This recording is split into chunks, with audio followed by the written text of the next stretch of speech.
Well, it is the afternoon, so good afternoon, everybody.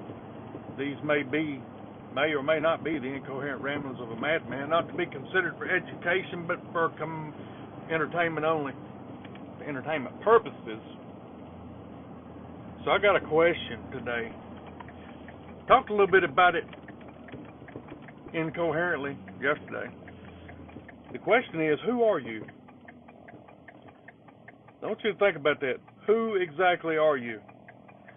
1 Corinthians, the 13th chapter, the 12th verse says, "For now we see through a glass, darkly, but then face to face. Now I know in part, but then shall I know even as also I am known." Then,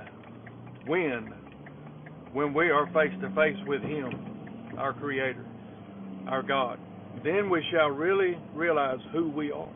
No longer will we look through a glass darkly, but we will be face to face with our Creator and understanding exactly who we are. So, the question is right now is whether we can know who we really are in this life, and we can. But in order to do so, we have to separate ourselves from this life. A lot of key words in the Bible. Jesus said that you are in this world, but you are not of this world.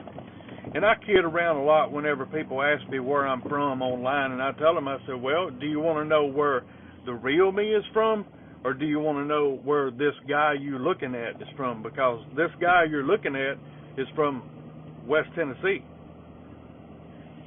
This guy you're looking at was given an identity at birth.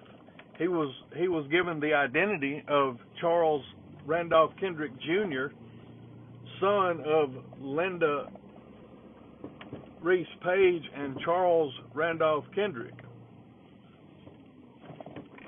grandson of Charles Roy Kendrick and Joy Ernestine.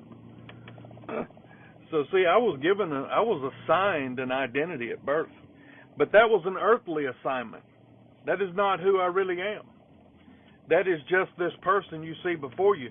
And in being given an assignment at birth in this life, we are compartmentalized, or a lot of times, we are enslaved to our earthly identity, to the activities of our parents, our grandparents, our family, how they operate, the businesses they operate in, whether they operate in business, are they just laborers, or are they millionaires? So we are automatically enslaved by the lifestyle and the actions of those to whom we are given. But that is not the real us. That's why in 1 Corinthians, the 13th chapter says that we right now, in this life, we see through a glass darkly. Because we identify ourselves according to the identity that we were given. But that is not who we are. We are, going back to what I was saying about people asking me where I'm from, people ask me, where are you from? And I say, well, this guy that you see, this guy you're talking to, Charles Randolph Kendrick Jr. is from West Tennessee, but the real me is from the eternal.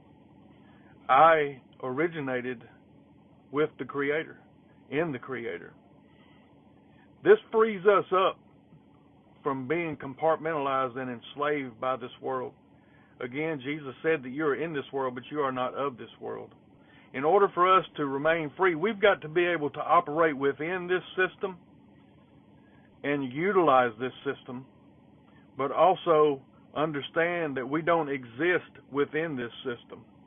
We actually exist in God, in our Creator. For in Him, is it Acts 17? I always get this verse wrong. I think it's Acts 17:28. For in Him we move, we breathe, we have our being. We are part of God in this life. A lot of people say, well, you don't want to talk about that. That you're getting into esoteric beliefs and mysticism. No, I'm not. I'm actually abiding by the words that Jesus spoke, that in Him I move, I breathe, I have my being. I am of God. I am not God. I am of God. So, I'm going to leave you with that right there, and I want to ask you to ask yourself, who am I really? Am I the body? Am I the voice? Or am I something deeper than that?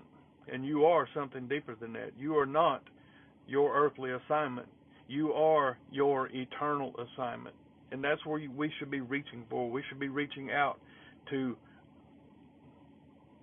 how they say it, ascend to our earthly assignment. Our eternal assignment, I'm sorry.